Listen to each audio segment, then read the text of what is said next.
नमस्कार।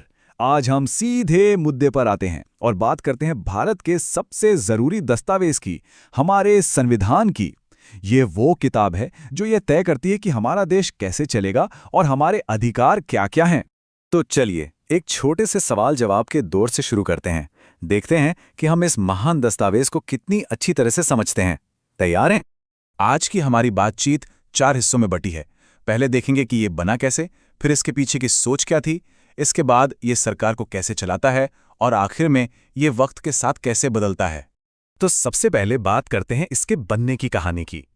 एक आइडिया से कानून बनने तक का ये सफर वाकई दिलचस्प था। ये 3 तारीखें हैं ना, ये भारत के इतिहास में समझिए मील का पत्थर हैं। कहानी शुरू होती है 9 दिसंबर 1946 को, जब संविधान सभा पहली बार मिली एक नए भारत का सपना देखने के लिए। फिर 26 नवंबर 1949 को वो सपना कागज पर उतरा, शब्दों में ढला और हमने उसे अपना लिया। और फिर आया वो ऐतिहासिक दिन 26 जनवरी 1950, जब ये सपना हकीकत बन गया। वही दिन जिसे हम हर साल गणतंत्र दिवस के तौर पर मनाते हैं। इतना बड़ा काम था तो जाहिर है इसके पीछे कोई तो मुख्य चेहरा होगा ही। कौन थे वो? जी हाँ, डॉक्टर भीमराव अंबेडकर। उन्हें भारतीय संविधान का पिता भी कहा जाता है। ड्राफ्टिंग कमेटी के चेयरमैन होने के नाते उन्होंने ही ये पक्का किया कि संविधान में हर भारतीय की आवाज हो, सबके लिए न्याय, बराबरी और आज़ादी हो। अच्छा, अब जरा अंदाजा लगाइए, दुनिया का सबसे लंबा लिखा हुआ संविधान बनाने में आखिर कितना वक्त लगा होगा? ये कोई छोटा मोटा काम तो था नहीं। पूरे 2 साल, 11 महीने और 18 दिन। ये आंकड़ा ही बताता है कि इस दस्तावेज को बनाने में कितनी मेहनत और कितना समर्पण लगा होगा। तो ये तो हुई बनने की बात। अब आगे बढ़ते हैं और देखते हैं कि इस संविधान की आत्मा क्या है, मतलब ये किन आदर्शों पर खड़ा है। संविधान की शुरुआत ही इन दमदार शब्दों से होती है, हम भारत के लोग। देखिए, ये सिर्फ एक लाइन नहीं है, ये एक ऐलान है कि इस देश की असली ताकत इसके लोगों में है और सरकार लोगों के लिए ही है। प्रस्तावना में कुछ बहुत खास शब्द हैं जो भारत का पूरा चरित्र बताते हैं, जैसे संप्रभु, मतलब हम अपने फैसले खुद लेते हैं। समाजवादी, यानी हम एक बराबर समाज बनाना चाहते हैं। धर्मनिरपेक्ष, मतलब राज्य का अपना कोई धर्म नहीं, वो सभी धर्मों का सम्मान करता है। और लोकतांत्रिक गणराज्य, जिसका मतलब है कि हमारी सरकार को हम लोग ही चुनते हैं। ये संविधान हमें कुछ ऐसे अधिकार देता है जो हमसे कोई नहीं छीन सकता, जैसे कानून के सामने सब बराबर हैं। लेकिन हाँ, अधिकारों के साथ जिम्मेदारियां भी आती हैं। इसीलिए संविधान हमारे कुछ कर्तव्य भी तय करता है, जैसे राष्ट्रीय प्रतीकों का सम्मान करना और देश की एकता बनाए रखना। तो ये राइट्स और ड्यूटीज का एक बहुत खूबसूरत बैलेंस है। तो अधिकार और कर्तव्य तो समझ लिए। अब बात करते हैं तीसरे हिस्से की, कि ये देश चलता कैसे है, शासन की व्यवस्था क्या है।